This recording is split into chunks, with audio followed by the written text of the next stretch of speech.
Bonjour Emad, Bonjour Reda. comment vas-tu? Bah, écoute, ça va très bien, confiné comme tout le monde. Et toi? Ça, se- ça se très bien, je te remercie. Ça se passe bien justement le confinement? Ouais, nickel. Bah, écoute, moi je travaille dans un collège, donc je travaille un petit peu dans la semaine. Et puis Ouais. quand on ne travaille pas, on est ici à la maison, on se repose et on se prépare. Voilà. T'arrives un petit peu à rester quand même en contact un petit peu avec tes joueurs?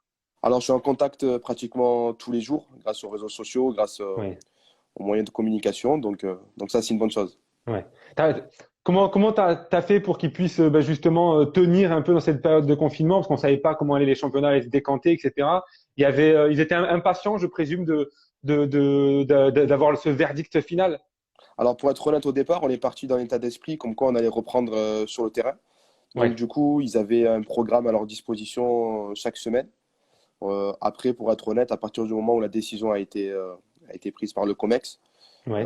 enfin, dans le but de programme, on reste quand même en contact avec eux. On a fait un entretien individuel pour savoir qui c'est qui comptait rester la saison prochaine.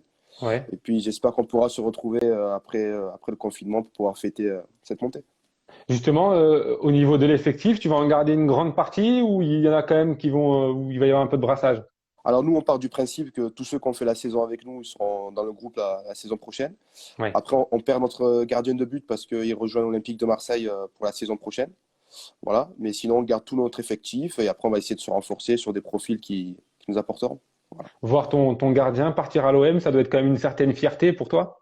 Bien sûr, c'est une fierté, même si on perd en qualité, on perd une Oui. personne très importante pour nous. Mais c'est une fierté parce qu'on l'a aidé, entre guillemets, à le mener vers l'Olympique de Marseille. Donc, on est super content pour lui. Maintenant, le plus dur pour lui arrive. J'espère qu'il va aller au bout, quoi. Peut-être que tu le retrouveras du coup la saison prochaine en U17 nationaux. J'espère aussi. J'espère qu'il me laissera marquer un petit but, quoi. Justement, l'OM, donc ils ont fini devant vous au classement. Ça a été une lutte acharnée contre eux. Vous avez perdu ce match aller et vous accrochez ce match retour un partout dans une ambiance un peu folle en plus à la maison. C'est quelque chose en plus de réussir face à une équipe qui n'a pas perdu de match et qui a fait que deux matchs nuls en plus. Bah, c'est une fierté pour nous parce que c'est l'équipe entre guillemets, c'est un petit peu le PSG de la Ligue 1, quoi. Donc, C'est ça. ils ont survolé le championnat. Après, sur le match retour, ce qui a été vachement émouvant, ça a été, comme tu as dit, c'est l'ambiance, l'atmosphère qu'il y a pu avoir autour du stade. Après, je pense que sur ce match-là, on méritait peut-être même un peu mieux, mais je suis content que les garçons ont pu récupérer ce match nul, notamment à la dernière minute. Et c'est un petit peu ce sentiment de fierté, c'est que même si la saison, on aurait voulu la Ouais. terminer entre guillemets sur cette prestation-là, ben, on va dire que c'est super. Voilà. Justement, la saison, vous perdez que deux matchs. Vous avez 21 points pris à domicile sur 27 possibles en championnat, hein, je parle. On peut clairement la qualifier de saison exceptionnelle. Tu t'y attendais? Honnêtement, non, au départ, je vais être sincère, hein, nous, ça fait trois années d'affilée qu'on monte. Donc, chaque saison qu'on monte dans un niveau supérieur, on part toujours dans l'état d'esprit que ça va être difficile. Mais après, plus les matchs enfin, plus on a évolué des matchs, plus Hmm. on s'est dit qu'on avait peut-être un moyen de faire. On perd un match aller à Mougins où on perd à la dernière minute sur un but entre guillemets bête. On perd le match aller à l'Olympique de Marseille qui a été plus fort que nous, mais on était quand même parti sans gardien de but parce que notre gardien était blessé. Donc c'est un joueur qui a fait gardien de but sur cette prestation-là. Je pense D'accord. qu'on mérite, comme tu dis, cette saison. Après, plus les matchs se sont déroulés, plus on a pris en confiance et plus on s'est dit pourquoi pas, quoi. Voilà. Cette montée, elle est clairement historique pour le club. Elle est historique dans le club. Enfin, aucune catégorie au sein de la CVDN a joué sur le plan national. Voilà. Ah, ça aussi, ça doit être pour toi une certaine gratification, j'ai envie de dire. Ben, une grande fierté, comme j'ai pu dire un peu de partout, c'est que c'est une confiance que le président m'a donnée il y a 3 ans. J'étais très jeune. Il aurait pu donner la chance à quelqu'un d'autre. Il m'a donné à moi et je suis content de pouvoir rendre cette confiance un minimum, quoi. Voilà. Pour toi aussi, du coup, ça sera ta première fois à ce niveau-là également. Exactement. J'ai jamais joué sur le plan national en tant que joueur. Donc pour moi-même, ça va être une fierté. Et je pense que ça va être une aventure extraordinaire, quoi, pour tout le monde. Pour le Ah, Vaucluse aussi, pour tout le monde, je pense. justement, comment travaille la CVDN au niveau des jeunes depuis que tu es au club? Il y a une certaine évolution depuis un certain temps. Alors le président a vraiment mis une politique en place depuis son arrivée. C'est que lui, la priorité, c'est de former des jeunes et arriver au maximum possible à en former, ben, comme on a pu avoir sur notre gardien de but, mais aussi dans la politique d'avoir une identité dans notre équipe senior, d'avoir des joueurs qui sont formés au club, qui rejoint notre équipe senior, qu'on soit plus dans l'obligation, entre guillemets, de recruter. Donc, c'est pour ça que le club a mis en place Grégory Tessier, responsable du foot animation, qui fait un travail extraordinaire, qui était au Pontet, là. Donc, le Ouais. club se structure bien et grâce au travail de Grégory Tessier, ça nous permet, entre guillemets, dans les catégories à 11, de plus être dans l'obligation d'aller récupérer plusieurs joueurs parce qu'on a des joueurs qui ont une identité du club et c'est la force, je pense, de la Cévenène. Justement, quelle identité a le club, quelle identité il va essayer de mettre? Nous, on a essayé de mettre une identité au club, notamment au sein des valeurs, quoi. Au sein des Ouais. valeurs, au sein de la combativité, au sein de la fidélité du club. On a beaucoup de joueurs qui viennent carrément qui ça fait quand même plusieurs années qui sont au sein de la CVDN. Donc, nous, on insiste vraiment sur ça. On essaie d'avoir, entre guillemets, un discours commun entre les éducateurs. Et je pense que c'est ce qui fait c'est ce qui fait la force de notre club, quoi. Toi, avant d'arriver à Vedène, tu étais où? Moi, j'étais à l'AC Avignon, donc j'avais fait 3 années au CNAC Avignon dans le football animation, où j'avais pris beaucoup Ouais. de plaisir. Ouais. Après, sur une mauvaise entente, entre guillemets, à la direction de ce moment-là, j'ai pris la décision de rejoindre le club de la CVDN et j'avais pris l'équipe U11 au départ avant de rejoindre le football à 11. Voilà. D'accord. Et cette équipe-là, toi, tu la suis depuis 3 ans, du coup? Exactement, depuis 3 ans, je la suis. Enfin, sur la première saison, j'avais beaucoup de 2003 qui ont rejoint la catégorie supérieure. Ouais. Donc, ce qui a Ouais. permis, entre guillemets, de pouvoir recruter des 2004 derrière. Mais ça fait 3 ans que je suis dans la même catégorie. Avec la réforme, ça fait cette année, on était en 16 ans par rapport à la saison passée. Voilà. Quelle est un peu ta philosophie de jeu? Moi, je suis quelqu'un qui aime bien jouer au football. J'aime bien repartir de derrière. Après, j'essaie de m'adapter au maximum par rapport à la qualité de mon groupe, mais aussi par rapport aux infrastructures. Je Ouais. pense que tout le monde sait qu'au stade de la Banéchière à Vedène, on n'a pas le plus beau terrain du Vaucluse. Donc, c'est difficile de pouvoir mettre cette philosophie en place. Après, je m'adapte par rapport à mon groupe. Après, j'essaie de garder mes principes de jeu qui sont d'aller constamment vers l'avant, d'essayer de se créer un maximum d'espace vers l'avant.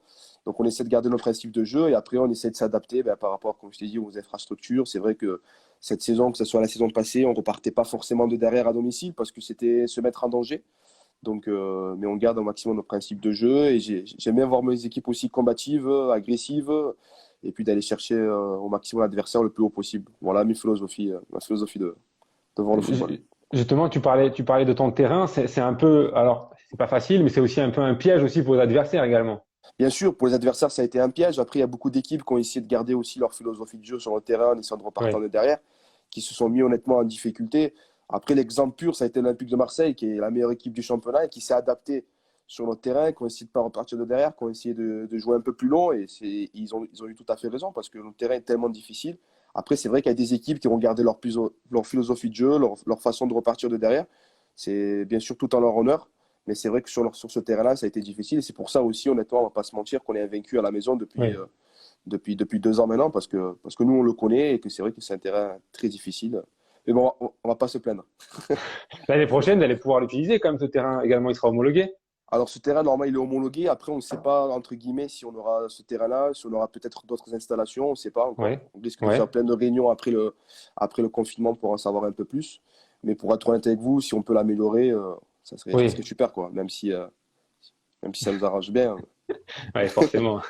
Quand c'est un Franchement, piège pour les adversaires, c'est toujours mieux, de toute façon. c'est toujours mieux, mais bon, quand tu es joueur de football et que tu as 50 C'est rebonds ça. avant de frapper, C'est difficile. c'est difficile. Ouais. Alors, ça, c'est le terrain, mais du côté tribune, par contre, il y a souvent eu, pour ne pas dire pratiquement tout le temps, une grosse ambiance avec des spectateurs qui suivent l'équipe.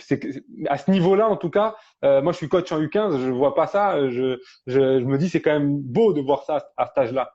C'est fantastique. Déjà, ça vient au départ, comme j'ai dit, de l'identité du club. C'est un club familial. Tous les éducateurs sont présents à tous nos matchs avec leurs parents. Après, moi, j'ai eu la chance d'avoir un groupe de parents qui est toujours présent, qui sont présents à l'extérieur ou à domicile. Non, c'est Ouais. vrai qu'on a une grosse, grosse atmosphère cette saison, enfin, depuis que je suis au club. Et c'est ce qui fait notre force, parce que des fois, tu es dans la difficulté, des fois, tu joues contre des équipes qui ont des temps forts. Et c'est vrai que l'apport de ce public-là nous a apporté énormément. On n'est pas au stade Vélodrome, mais je dirais que ça nous a bien aidé quand même. Ça doit transcender les joueurs un petit peu dans les moments un peu difficiles. Par exemple, contre l'OM, on a senti que ça les a un petit peu bousculés, ça leur a fait du bien.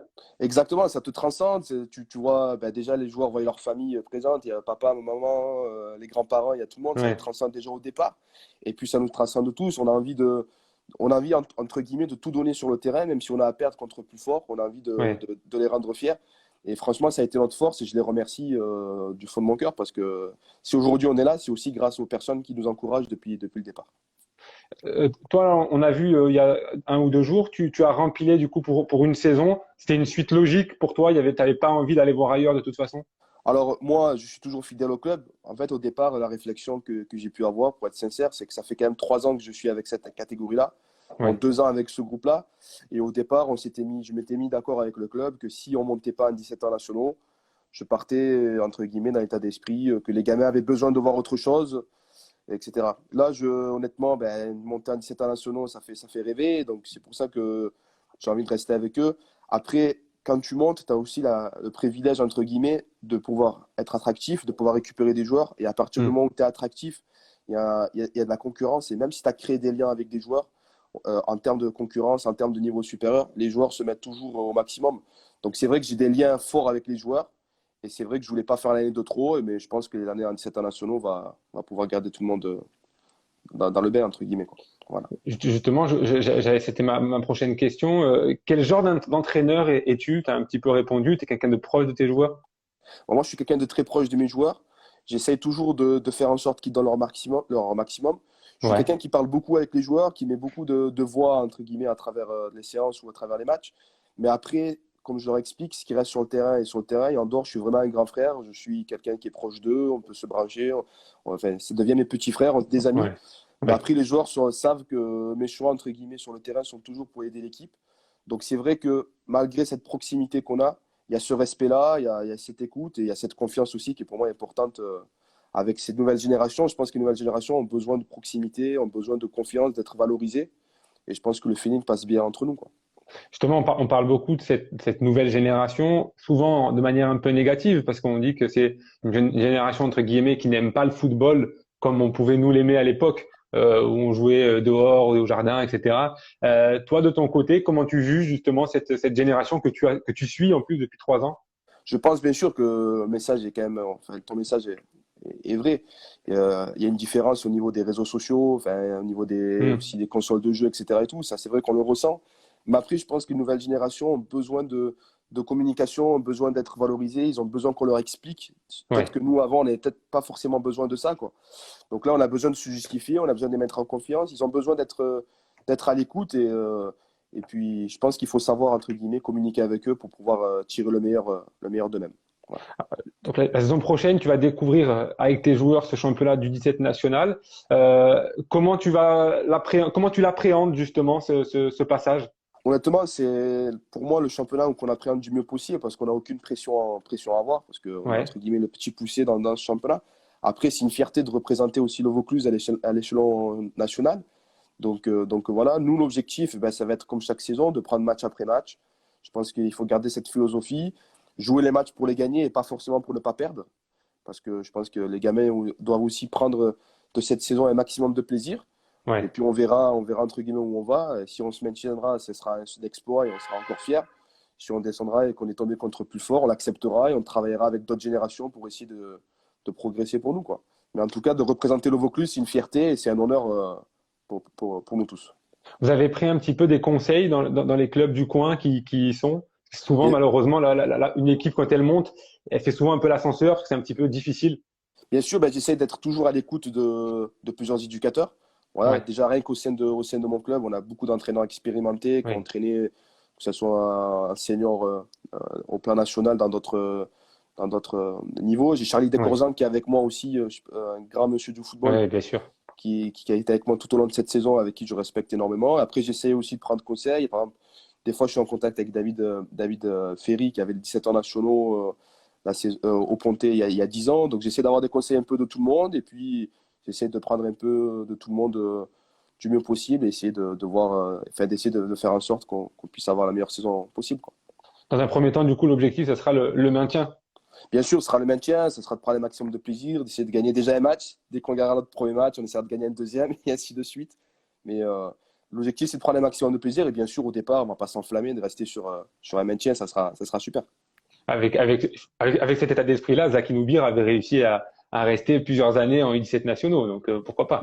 Bien sûr, notamment Zaki Nobir, c'est une personne que je respecte énormément, avec qui des fois je suis en contact via Instagram aussi. Donc pareil, il m'a conseillé aussi de prendre un préparateur physique, donc j'ai pris son conseil à fond. Donc voilà, donc, moi j'essaie d'être à l'écoute, j'échange avec plusieurs entraîneurs, essayer de voilà d'écouter des personnes qui sont plus expérimentées. Je suis jeune aussi, je vais avoir bientôt avoir 25 ans. C'est un privilège Ouais. pour moi à cet âge-là d'entraîner à ce niveau, mais il faut être à l'écoute des anciens. Et puis je pense que c'est aussi ma force. Depuis le départ, j'écoute beaucoup les mecs expérimentés. C'est ce qui fait mon bien, quoi. Justement, l'humilité dans ce métier, c'est important. Pour moi, c'est très important d'être humble et surtout, que ça soit joueur ou entraîneur, il faut toujours te dire que tous les jours, t'apprends, quoi. Que ça Ouais. soit dans la vie de tous les jours, enfin, dans ta vie privée ou que ce soit dans ta vie entre guillemets professionnelle ou dans ta vie sportive, t'en apprends tous les jours. Je pense qu'il faut être à l'écoute, il faut pas s'enflammer, il faut rester, garder les pieds sur terre. Parce que le football va très vite. Aujourd'hui, tu es peut-être en haut, demain, tu peux être en Ouais. bas. Donc non, il faut être humble, il faut pas s'enflammer, il faut être à l'écoute et je pense que c'est comme ça qu'on progresse. Tu as parlé tout à l'heure du staff, c'était aussi une question que je voulais te poser. Est-ce que tu vas réadapter ton staff, peut-être prendre un analyste vidéo? Voilà, est-ce que par rapport justement à ce niveau-là, tu vas un petit peu revoir un peu ta copie à ce niveau-là? Bien sûr, après, je garde mon staff de cette saison. J'avais mes dirigeants avec qui ils sont avec moi depuis le départ. Donc ça, c'est une force. Après, on va essayer, pourquoi pas, d'avoir un préparateur physique, d'essayer, pourquoi pas, d'avoir un analyste vidéo ou un entraîneur adjoint. Ça Ouais, va être quelque chose de super. Après, on va pas se mentir, à Veden, on n'a pas forcément les moyens, les mêmes moyens que d'autres clubs. oui. Donc, on va essayer de voir si on peut trouver des profils qui peuvent nous aider dans ce sens-là. Mais on risque de faire une réunion là, après le confinement pour pouvoir préparer aussi la saison prochaine de la meilleure des manières. Top. Pour une dernière question, si tu avais un match à retenir sur cette saison, ça serait lequel? Je dirais, euh, je dirais le match à Marignane-Gignac, Ouais, où on a fait pour moi un match extrêmement complet globalement. Et c'était dans une période où, entre guillemets, on avait besoin de confiance. Donc on sortait d'une très bonne victoire contre Fréjus Sarafel. On a marqué dans les dernières minutes, on a gagné 1-0. Je pense que ce match nous a fait prendre conscience qu'on pouvait aller au bout, qu'on pouvait aller chercher une montée, parce que Marignane-Gignac était deuxième à ce moment-là. ouais. Donc je pense que ça a été, entre guillemets, le déclic pour nous pour la suite de la saison. Ouais. Ben écoute, merci beaucoup en tout cas de nous avoir accordé ce petit entretien et Merci à toi, Reda, et merci surtout à ActuFoot avec grand pour, plaisir. pour le soutien qu'ils ont auprès des clubs amateurs et pour notre soutien auprès de nous. Donc, merci à vous tous et merci en tout cas pour cette invitation et bon courage pour ce confinement. Voilà. Ben merci beaucoup. Merci à toi en tout cas, Emad, et je te dis à très Merci, bientôt. merci, à très bientôt. Au Ciao, revoir. ciao. Merci, ciao, ciao.